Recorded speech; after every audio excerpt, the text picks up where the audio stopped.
April 14th. Today, as we look into the Old Testament, we'll be reading from the book of Joshua, chapter 9. Here's an overview of what's going on here. The Gibeonites knew that their neighbors were fighting a losing battle, for God was fighting for Israel, and no army could resist him. So, they decided to use guile instead of muscle. And then on into chapter 10, we'll learn that when you make an agreement with the enemy, there is no way to end the agreement. You can't cut it off. There is no end to the problems either that you create for yourself.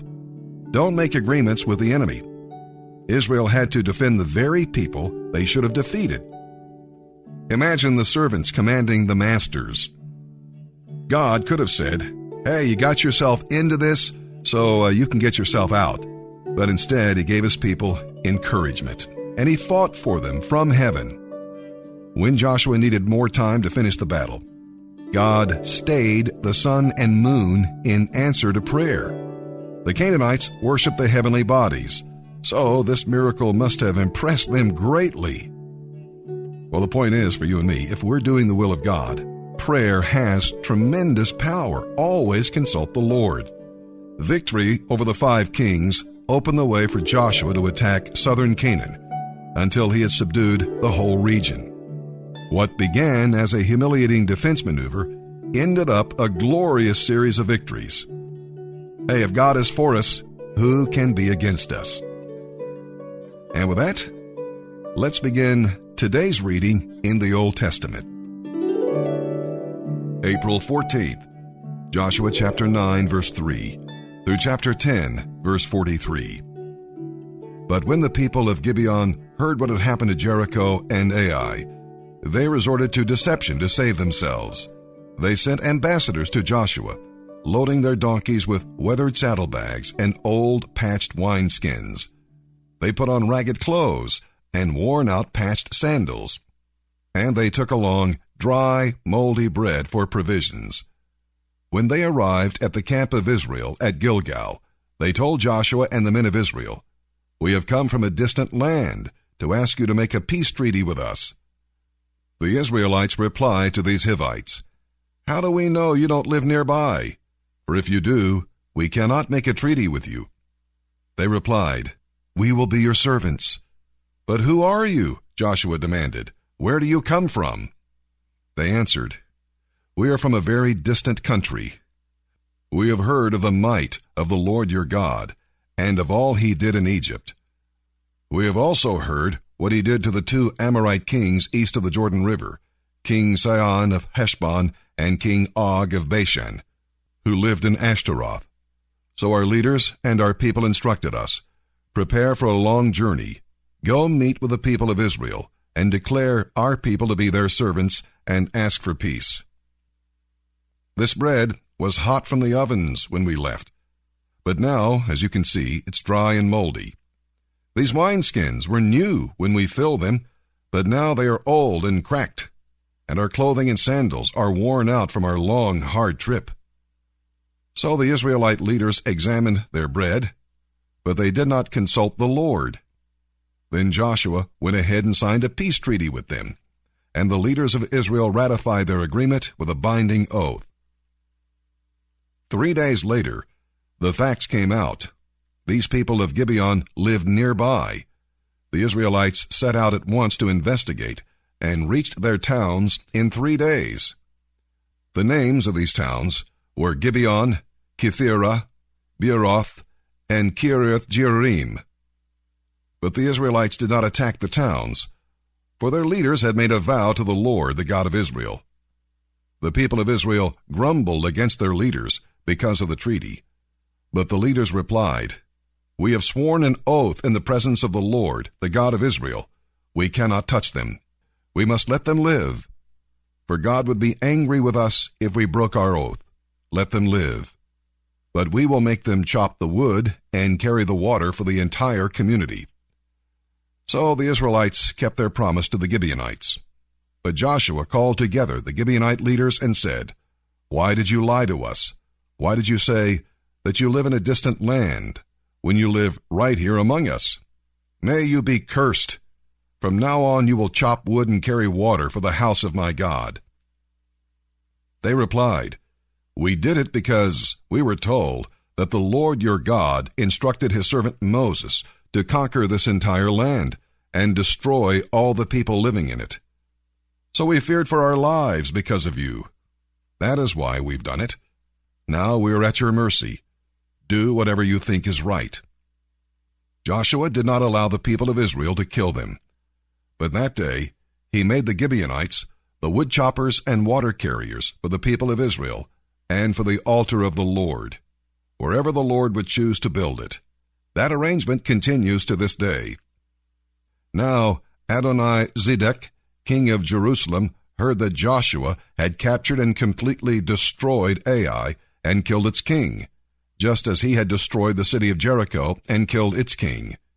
He also learned that the Gibeonites had made peace with Israel and were now their allies. He and his people became very afraid when they heard all this, because Gibeon was a large city, as large as the royal cities and larger than Ai, and the Gibeonite men were mighty warriors. So King Adoni-Zedek of Jerusalem sent messengers to several other kings, Hoham of Hebron, Piram of Jarmuth, Japhia of Lachish, and Deber of Eglon. "Come and help me destroy Gibeon," he urged them, "for they have made peace with Joshua and the people of Israel." So these 5 Amorite kings combined their armies for a united attack.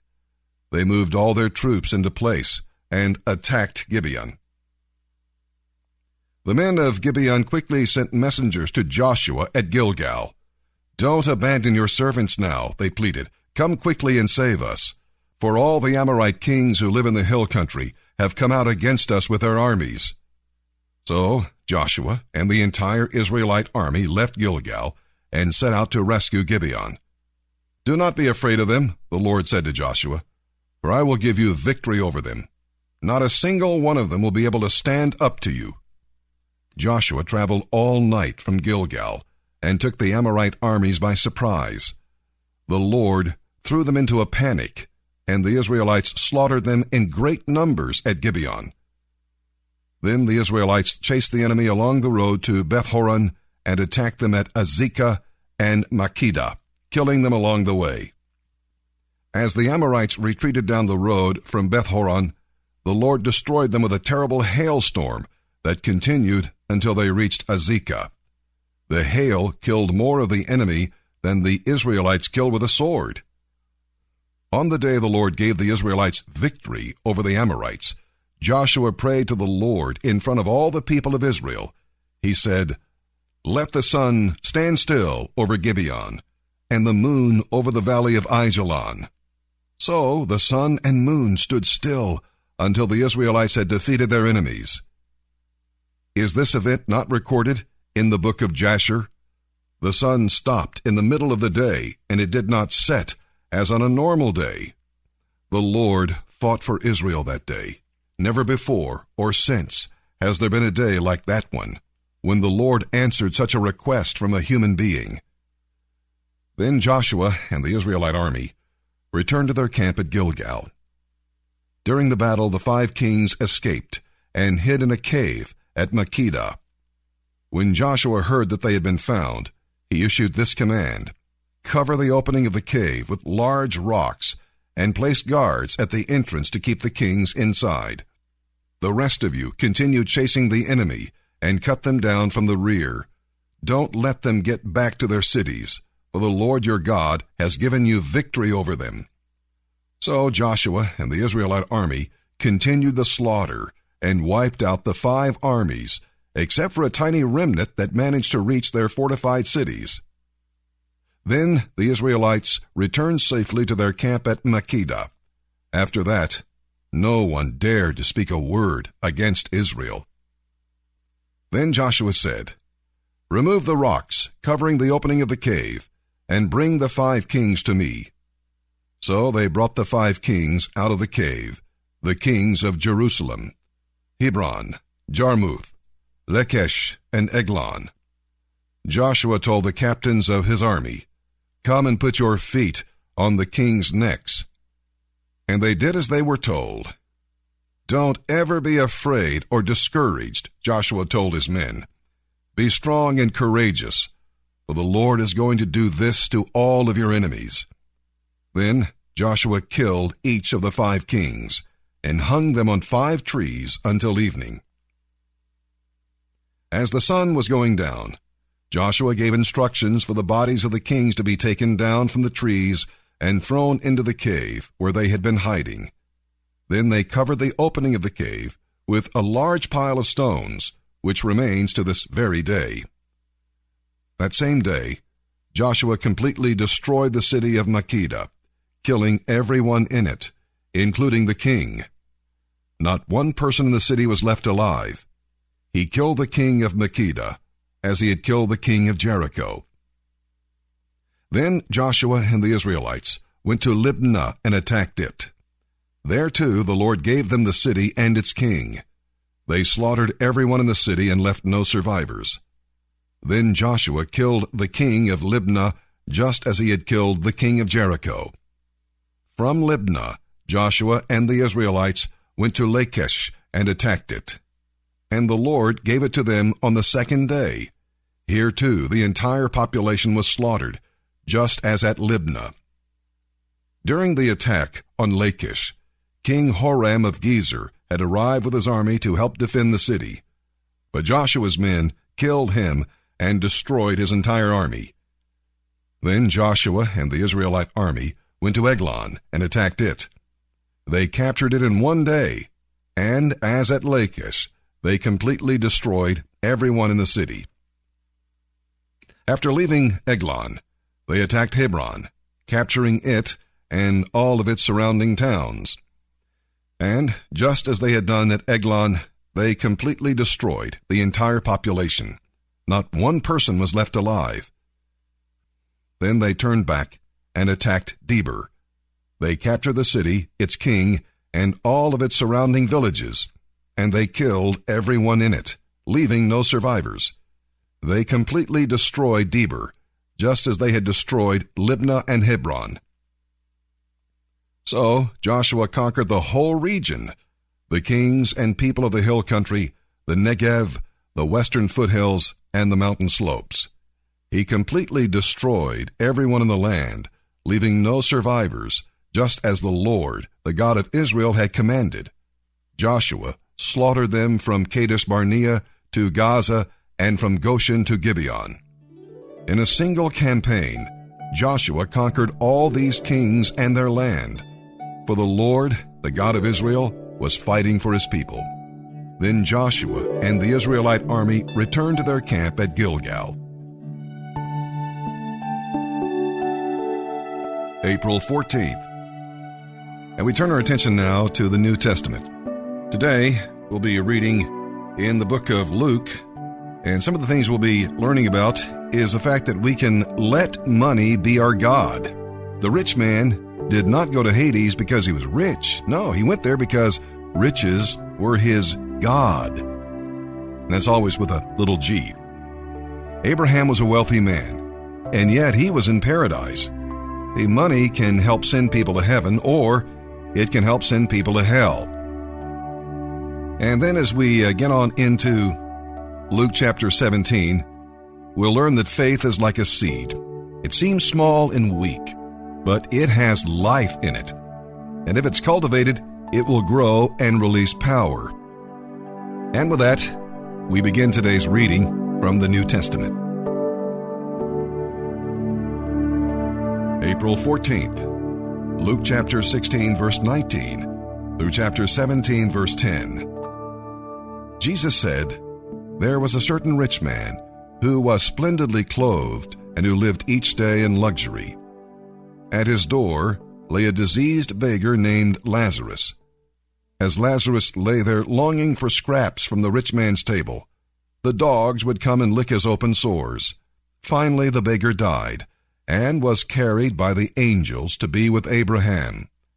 The rich man also died and was buried, and his soul went to the place of the dead.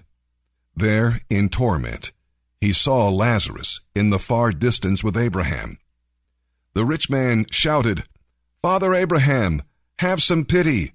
Send Lazarus over here to dip the tongue of his finger in water and cool my tongue, because I am in anguish in these flames."